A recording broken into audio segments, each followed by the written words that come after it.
Welcome to another interesting video on friction, static and kinetic. The objective is to understand through step-by-step approach using the figures and equations as the external force applied on a block is increased from 0 to a maximum to bring it in motion, followed by the reduction of the force to 0 to bring it to rest. So we are going to cover static friction.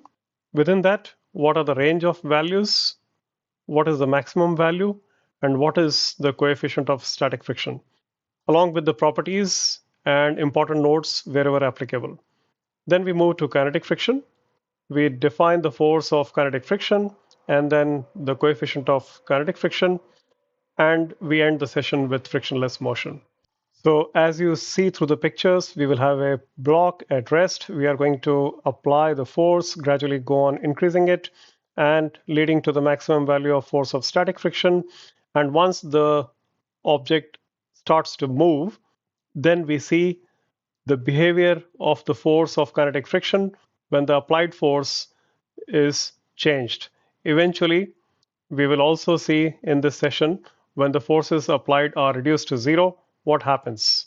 I would highly recommend you to go through my previous video in which I have explained the normal force for the object on horizontal surface.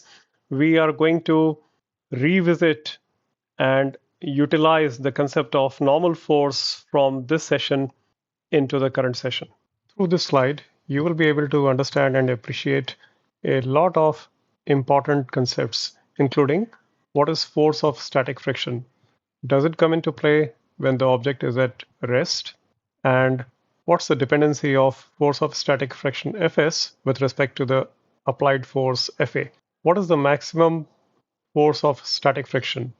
Is it dependent on the applied force and the status of rest or motion of the block? What is the force of kinetic friction? Does it come into play when the object is in motion? And does the force of kinetic friction remain constant for a given pair of objects? Let me explain the setup of figures 1 to 7 briefly, and then we deep dive into each of the figures. So we have a block of mass 1 kg at rest on a ground, and we start applying Fa, applied force, onto the block. We see that there is a force of static friction that comes into play. We keep on increasing the Fa, and we see that the Fs also increases in the same proportion.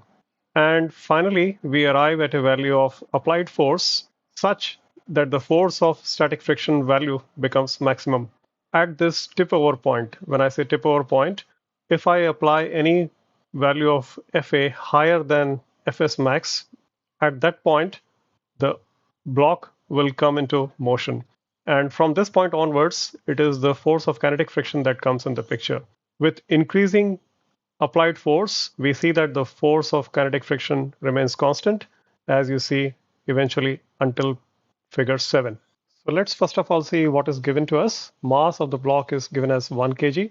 I've taken this simple number so that the calculations become easy. Again, if I take g equals to 10 meter per second square, then the calculations are straightforward and you will get single digit force numbers. So that's very easy to understand. And N is the normal force by the ground on the block, and weight is the weight of the block. That's basically a pull by the earth on the block, and both of them are equal to mg, and that is 1 times 10, which is 10 Newton. Please be familiar with these terminologies. And as far as the condition of vertical equilibrium is concerned, all the figures 1 to 7 that we are going to see in detail will have the common condition for vertical equilibrium. Let me explain this. So we are talking about the y direction. So initial velocity in the y direction is 0. So we know that there is no motion of the block along the y direction. And therefore, when I say initial, initial means before we apply any force. As you will see, if we are talking about applied force on the right hand side. So before application of the force, anyways, we are applying force in the x direction. So it is not going to have any impact in the y direction. But it's important to understand that the initial velocity of the object along y direction is 0. That is before application of any force on the x direction. And the final velocity is also 0. because any of the force applied in the x direction is not going to impact the condition in the y direction. Therefore, we say that there is no acceleration in the y direction. And since there is no acceleration, therefore m times ay will be equal to 0, which is possible, or which implies that the F net should become 0. That is the net force. Vector sum of all the forces acting on the object in the y direction should be equal to 0, which essentially means that the normal force by the ground on the block plus the weight, which is a force by Earth on the block, should be equal to 0. Now, talking about algebraic condition, this vector condition can be realized only when we have the normal force should be equal to the weight of the object, talking about magnitudes now. So magnitude of the normal force should be equal to magnitude of the weight of the object, which should be equal to mg. Now, since this entire description about friction is about horizontal direction only, there is nothing that we expect to happen in the y direction. Therefore, I am not going to discuss anything further about vertical equilibrium. If you are interested academically to refer to more in detail about what's the normal force applicable for an object on a horizontal surface, please refer to this video. Going forward, we know that this vertical equilibrium condition is applicable across all 7 figures that I'm going to describe now. So let's focus on figure 1. So in this case, the block is at rest, as I've indicated here. And is there any applied force on the object? No, because Fa is equal to 0. So is there any force of friction acting on the block? No, because there is no applied force, so there will be no force of friction. And when the object is at rest, we talk about the force of friction is actually known as force of static friction. So from this figure, we also see that force of static friction will be applicable only when there is a applied force. When there is no applied force, there will be no force of static friction. And how about the condition for horizontal equilibrium?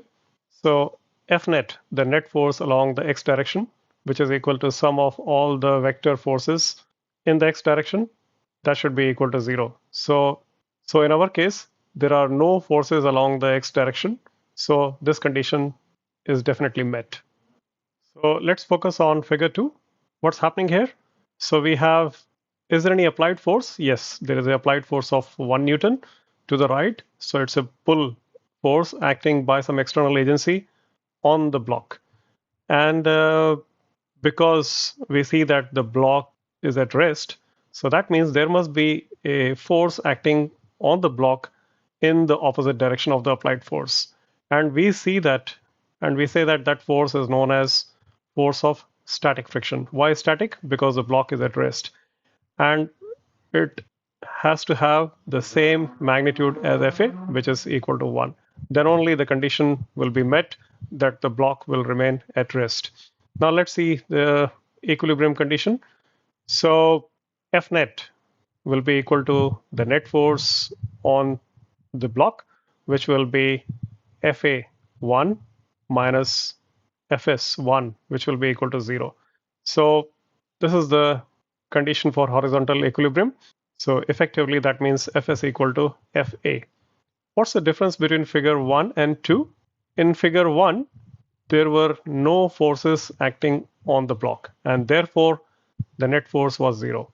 But in figure 2, there are two equal and opposite forces acting on the block, and the resultant of them is 0, which also indirectly implies that Fs is equal to Fa. In terms of the vector condition, Fs will be negative of Fa.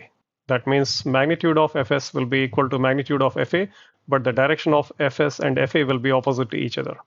So when I say the direction of Fs and Fa is opposite to each other, it should also imply that had it not been a pull force, let's say, if I would have taken a push force, if Fa was a push force acting towards left, in that case, we would still have the force of static friction, and that would point in this direction.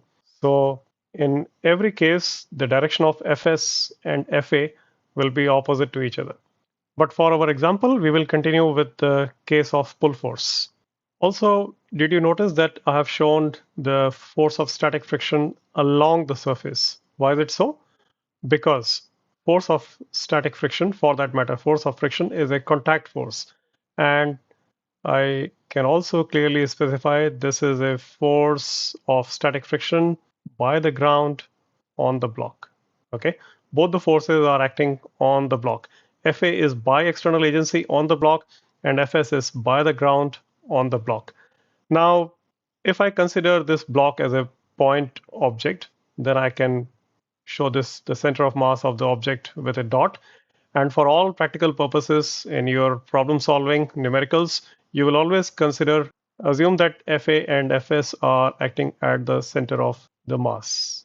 Now, I'm doing a bit of digression over here, but it's very important at this stage. You know very well that all the forces come in pairs. So you will never see a single isolated force. So which automatically means that if there is a FSGB, then this should be part of a action reaction force. So let's say if I consider it as a action force, there must be in the pair a reaction force also, which should read something like force of static friction, force exerted by the block on the ground. So together, the two of them make a pair. Now, using the same logic of action reaction pair, if there is a Fa applied force by external agency on the block, then there must also be, and if I consider that as, let's say, action force, then the corresponding reaction force will be something like Fa by the block on the external agency. Now, what I have mentioned as the second force in each of the pair, that is not relevant for the discussion going forward because these are not the forces acting on the block. Okay, so since this force is acting on the ground and this force is acting on the external agency, so therefore these forces, even though present and we must be aware of, they are not relevant for our discussion and explanation of the concept, because in our case we want to focus on the object and therefore all the forces applicable on the object. Now, let's see what's happening in figure 3. So the change is that the applied force is now 2 newtons. Okay. And since it is observed that the block is still at rest, this indirectly, like previously I explained, it implies that there is a force of static friction of magnitude 2 units, and this force is acting in the opposite direction.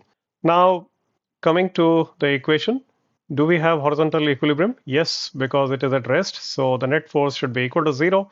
The only difference between figure 2 and 3 is this time the forces are 2 and minus 2. That should be equal to 0. So even though we have higher magnitude of the forces Fa and Fs, but they are equal and opposite in direction, therefore the net force is still 0. Okay. Another observation between figure 2 and figure 3. So far, between the two figures, we can conclude that the force of static friction is directly proportional to the applied force.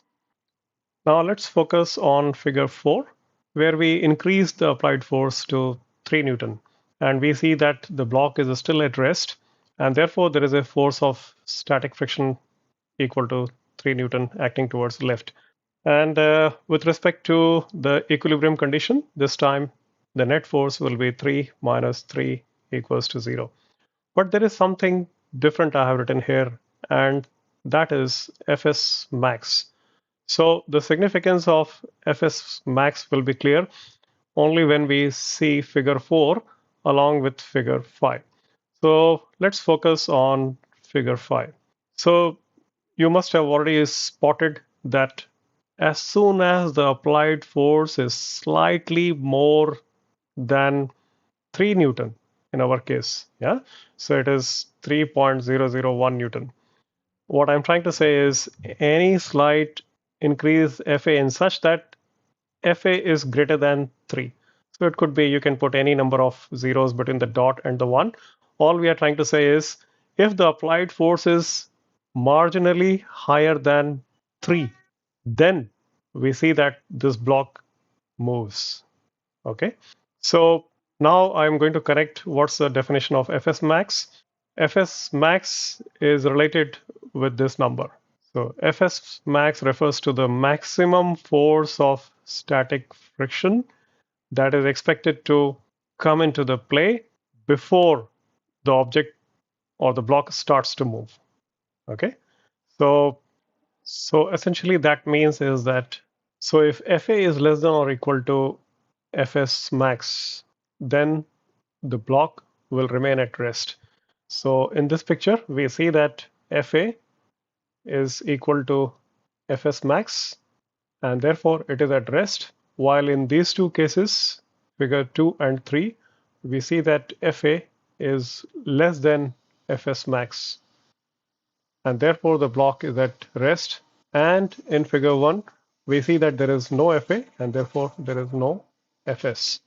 Now, between figure 4 and 5, it also implies that the moment we have Fa greater than Fs max, the object will move. Okay, so the condition for the motion for the block is Fa should be greater than Fs max. Another important thing is that when the object is at rest and we have not reached the stage of figure 5, we cannot determine the value of Fs max. What I mean to say is that the value of Fs max can be determined only when we see what is the applied force when the object starts to move or just starts to move. Yeah. So that's very important. The value of Fs max is the value of Fa when the block just starts to move. Another important thing that you would have seen is that between figure 4 and 5, I have replaced force of static friction with the force of kinetic friction. That's because as soon as the block has a motion, there is no more force of static friction acting on the object. Fs is replaced by Fk, and that is known as force of kinetic friction. So kinetic means motion. As soon as the block is in motion, Fs is replaced by Fk. So another thing that you would have seen that there is a value of Fk, which I have shown as 2 newtons. This value is less than Fs max. So we are going to discuss more in detail about this in the subsequent slide, but important to say that the value of kinetic force of friction will be less than Fs maximum. Now, continuing with figure 5, let's see the condition for horizontal equilibrium. So the net force in this case has to be greater than 0 because now the block is in motion, and therefore there it has to have a acceleration, and that acceleration will be given by Fa in our case, which is 3.001 minus Fk, which is 2, and that is equal to 1.001 Newton. And since mass is 1 kg, so the acceleration of the block comes to 1.001 meter per second square. Let's focus on figure 6 now. So the applied force has been increased to 4 Newton, and we see that the block is in motion, okay, and the force of kinetic friction remains at 2 Newton. So let's see the equilibrium condition. So net force has to be greater than 0. Fa is 4 minus 2, that is equal to 2 Newton, which is the net force, and with mass of 1 kg, we will get acceleration of 2 meter per second square. So observation with respect to figure 5 is that if the applied force is increased, we see that the force of kinetic friction remains at the same value. So there is one fixed value of 2 Newton. The force of kinetic friction is not increasing. How we are able to conclude that Fk is not increasing? Because we observe that the block is now moving with an acceleration of 2 meter per second square. Earlier, the block was moving with 1.001, and now we see that there is an increase in the acceleration to 2 meter per second square, which helps us confirm that Fk remains at 2 newtons. Let's now focus on figure 7. We see that even if the Fa is increased to 5 Newton, we see that there is an increase in the acceleration, and the new value of acceleration is 3 meter per second square, which means Fk still remains at 2. So what we also can conclude between figure 5, 6, and 7 is that once the object is in motion, it is the force of kinetic friction that takes over from previous force of static friction. And not only that, the value of Fk remains constant irrespective of the applied force. Any increase in the applied force will increase, therefore, the acceleration of the object, keeping Fk constant at 2 Newton. So for figure 7, condition of equilibrium, the net force this time will be 5 minus 2, which is 3 Newton. And with a mass of 1 kg, we get acceleration equal to 3 meter per second square. So based on the experiment performed, we have the following observations. The normal force equal to the weight of the block equal to mg is equal to 1 times 10, which is 10 Newton. And it is also observed that force of static friction maximum value is 3 Newton, and force of kinetic friction, which is always the same, is 2 Newton. Now we are going to use the observations to define a coefficient of static friction. So pronounced as mu s. Coefficient of static friction is the ratio of Fs max divided by normal. So in our case, this is 3 divided by 10, which is 0.3. So as the name indicates, it's a coefficient. So this will be a number without any unit. And similarly, there is a coefficient of kinetic friction that is given by Fk over normal force. We know that Fk is 2 and normal force is 10, so this will be 0.2. So one observation from here that you might have already made is that mu s will always be greater than mu k. All right, so this is important, keeping in view the numericals or the problems that you will get in the examination. You should be aware that coefficient of static friction will always be higher than the coefficient of kinetic friction. Please note that please note that the values of mu s and mu k are fixed for a given pair of objects. So in our case, for example, a block of wood resting on a wooden surface, that will have a set value of mu s and mu k. Of course, within that pair, mu s will always be greater than mu k. But if we take another pair, for example, a block of steel on the surface of glass, then that is expected to have a different value of mu s and mu k. But within that pair, the rule will always be that mu s will be greater than mu k. There is another way we can interpret the definitions. So we know that Fs is less than or equal to Fs max. And we also know that Fs max is given by mu s times n. How do we get this? So I link it to this definition. Okay. So Fs max will be equal to mu s times n. So if I combine the two things together, I get force of static friction will always be less than or equal to coefficient of static friction times n, the normal force. And what does it imply? So it implies that Fs is a range of forces. So that means Fs will have a range of forces, and Fs value can be 0, and it will keep on increasing. And the maximum value it will have is mu s times n. Okay, so in which case we have 0, we have figure 1 in which Fs is equal to 0. It keeps on increasing. Then we have Fs equal to 1 for figure 2, Fs equal to 2 for figure 3. And then likewise, it will go till Fs max, as we have seen in figure 4. So Fs max equal to 3. So in the example that we have taken, Fs is less than or equal to 3 Newton. So that's one way of interpreting. Fs therefore represents a range of values, and the values could be depending on what is the applied force. Fs will match the applied force unless and until it reaches the maximum value where Fs max equals to mu s times n.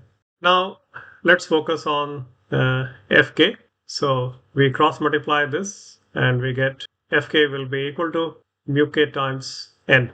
And as we see in contrast to Fs, Fk is a single value. There is no inequality sign over here in this expression. And therefore, for example, in the example that we took, mu k is 0.2 times n, which is 10. So this is 2 Newton. So Fk has a fixed value. And of course, this is represented in figure 5, 6, and 7. All right. So Fk will have a fixed value as shown in figure 5, 6, 7. But Fs will have a range of values as shown in figure 1, 2, 3, and 4. Now, another way of interpretation could be we can build on Fs max, which is given by mu s n. This will certainly be greater than mu k times n. Why? Because mu s is always greater than mu k. Okay, so which means Fs max will always be greater than Fk. All right. So utilizing the value of Fk from here, mu k times n will be equal to Fk.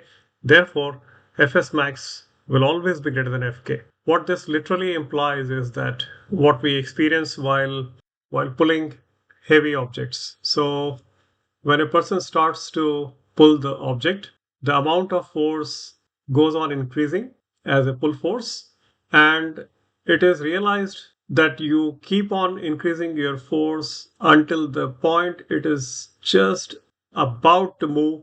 And as soon as the object starts to move, you feel that you need a little less force than it was needed to start moving the object in the first place. So our experience of moving the objects is based on figure 4 and 5 because that represents the transition of the object in terms of motion while being at rest and while being in motion.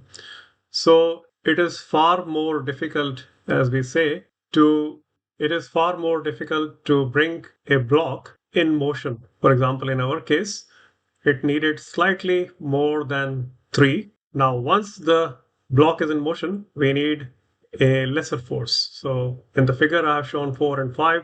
But as you would appreciate, even if we reduce the applied force to, let's say, 2.5 Newton, Fk will still be 2. So you need a much more higher force for an object to start moving as compared to the force that you need for the object to be in motion once it has already been in the state of motion.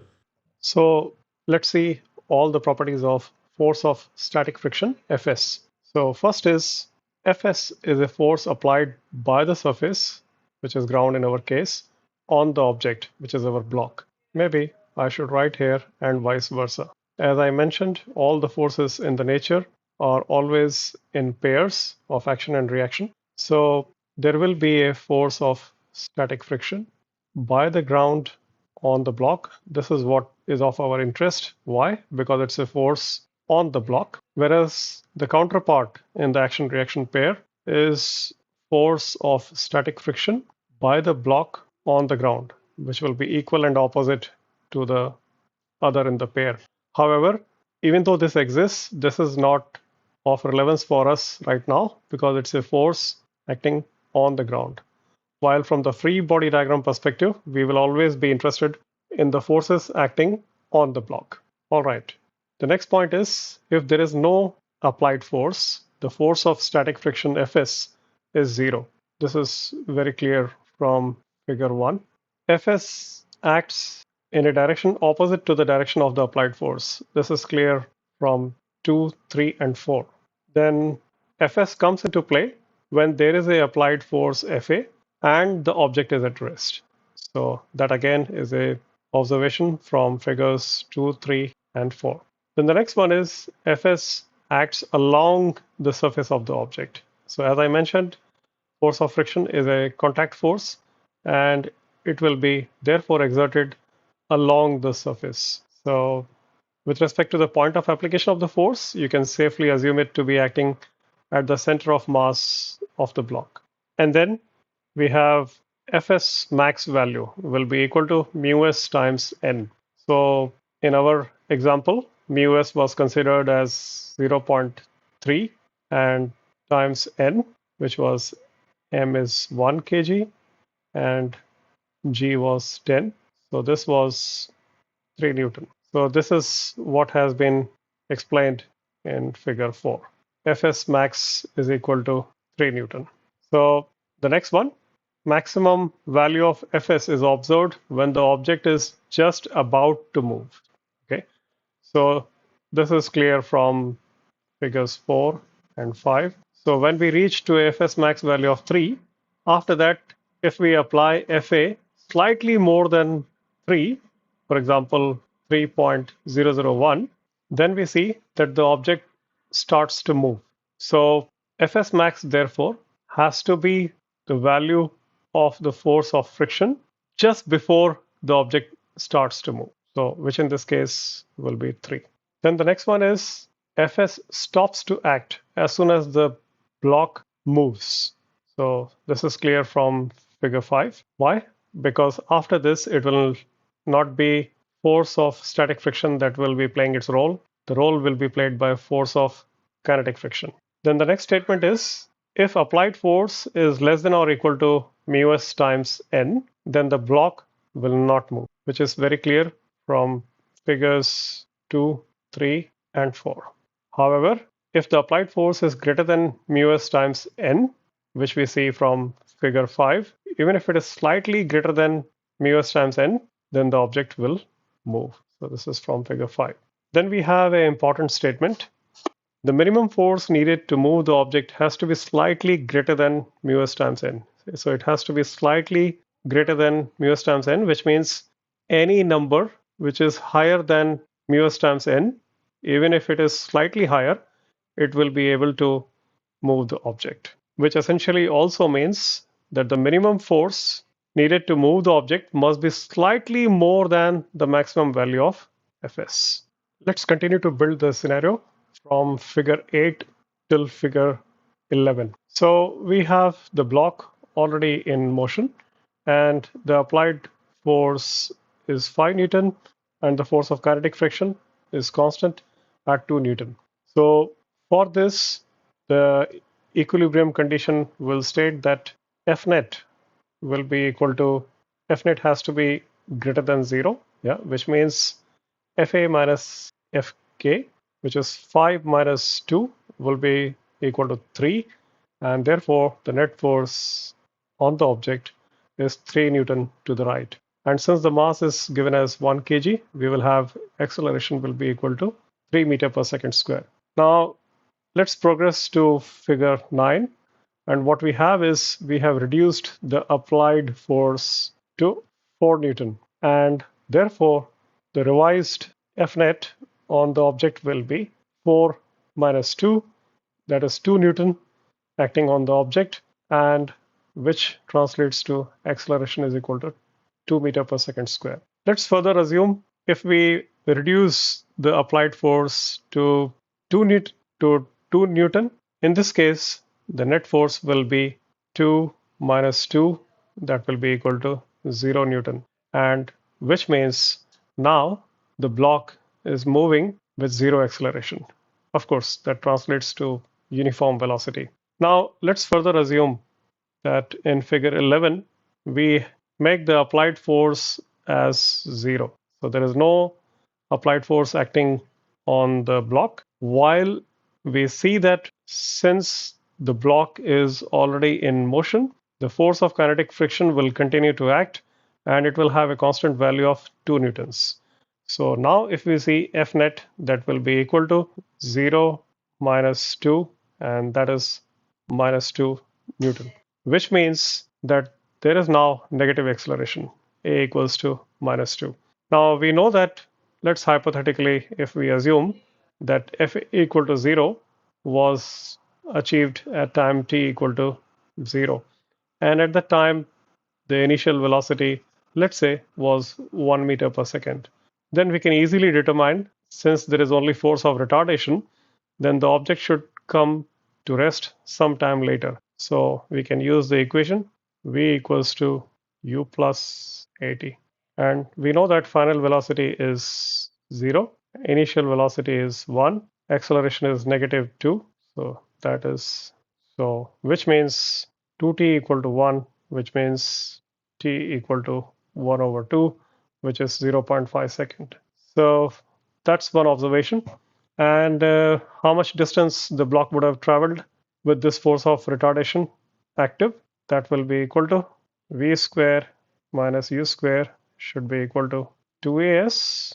So which means negative 1 will be equal to 2 times negative 2 times s. Negative and negative will cancel, which means s will be equal to 1 over 4, which is 0.25 meter. We can alternatively, based on our observations, do the calculations like this and find out that indeed Fk will be equal to 2 Newton.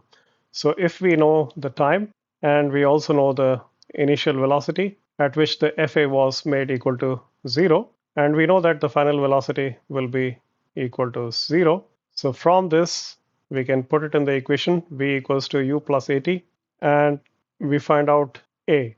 Having found out a, we can easily find out m times a, and having found out this, we know that this is the net force, and having found out the net force, we know that actually we will get Fk. You can do it reverse calculations and you can verify that Fk indeed was 2 Newton. So let's recapture coefficient of static friction, mu s. It's a ratio given by mu s equals to Fs max over n, and coefficient of and mu s is defined for a pair of objects, actually surfaces, which are in contact. And it has a fixed value for that combination of surfaces. So if we have a block of wood sliding on a wooden surface, it will have a particular value of mu s. And if we have a block of glass sliding on a wooden surface, it may have a different value of mu s. So higher the value of mu s, more difficult it will be. So for a body of given mass, higher the value of mu s, more will be the Fs max, and therefore more applied force will be required to move the object. Now, talking about it generally has a value in decimals. For example, that I took, it was having a value of 0.3. What does practically a value of 0.3 mean? It means for an object of 1 kg on the surface implies that you need to apply a force slightly more than 3 Newton. Yeah. So as we already know, the applied force has to be greater than Fs max, and which means it has to be slightly greater than mu s n, which means it has to be slightly greater than 0.3 times n, which is 10 Newton. So this will be 3 Newton. Any value of force slightly higher than 3 Newton will be good to make the object start moving from rest. So to bring it in motion. So a force of 3.001 Newton, for example, should be good enough to move it. So let's talk about mu k. We have seen that mu k is a ratio given by Fk over n. And just like mu s, it is also defined for a pair of objects or surfaces which are in contact. And it has a fixed value for that pair of surfaces given. Its value is less than mu s, and a typical value, for example, 0.2, what would it imply? What's the practical implication of this? That means if you have a object of 1 kg on the surface, and provided that object has overcome the maximum force of static friction, which means the object is in motion, you will need to apply a force slightly more than 2 Newton for the object to remain in accelerated motion. Okay, and that value is coming from Fk, because Fk will be equal to mu k times n, which is 0.2 times 10, which is 2 Newton. Therefore, the applied force has to be slightly more than 2 Newton for the object to remain in accelerated motion. It can be any value higher than 2 Newton also, not an issue. If the applied force equals to 2 Newton, then the object will have zero acceleration. That means it will move with uniform velocity. While if the applied force becomes less than 2 Newton, then the object will have a negative acceleration. And eventually, the object will come to rest. In fact, the third point can be utilized with the given set of parameters, find out the mu k. Let's try to interpret mu k less than mu s for a given pair of surfaces or objects. So we know from the experience that mu k is less than mu s. Okay, if we multiply by n on both the sides, so therefore mu k times n should be less than mu s times n. But mu k times n is fk and mu s times n is fs max. Therefore, fk, force of kinetic friction, will be less than the maximum value of force of static friction. So what does this literally translate to? What it means is that the force to be applied on an object to maintain it in accelerated motion is less than the force to be applied on the object to bring it in motion from rest. In more simpler terms, it is easier to keep the object in accelerated motion compared to moving it from rest. And this experience we must have seen in our daily life also. When we try to push a sofa, we keep on increasing the force on the sofa, and we see that greater energy is spent in bringing it in motion as compared to when the sofa has begun the motion, we spend relatively lesser energy to keep it in motion. So that's the reason we get more tired to make the sofa bring it from rest to motion as compared to maintaining the state of sofa in motion. Let's spend some time now on frictionless motion. So when we say frictionless, that means there will be no force of friction. And therefore, there will also be no coefficient of friction applicable, which means mu s will be equal to 0 and mu k will also be 0. So in figure 1, we have the block at rest on the ground, and there is no applied force. So therefore, there is no net force and acceleration is 0. In figure 2, we have applied force equal to 1 Newton. Since there is no force of friction, so Ff equal to 0, and therefore object will have a net force of 1 Newton, translating to acceleration equal to 1 meter per second square if the mass of the object is 1 kg. Likewise, in figure 3, if we keep on increasing the Fa, independent of the increase, there will be no Ff, and therefore the net force will be equal to the applied force, and acceleration will also increase accordingly. At some stage, even if we make the applied force equal to 0, there will be no change on Ff. It will always remain 0, and therefore, in this case, the net force will again be 0, which means it will have 0 acceleration. That means the object will continue to move in uniform motion. Thanks for watching. Please press like if you liked the video. Subscribe the channel for notification of new videos. Share the video with someone who can benefit, and please drop your comments. They definitely help us to continuously improve. Thank you.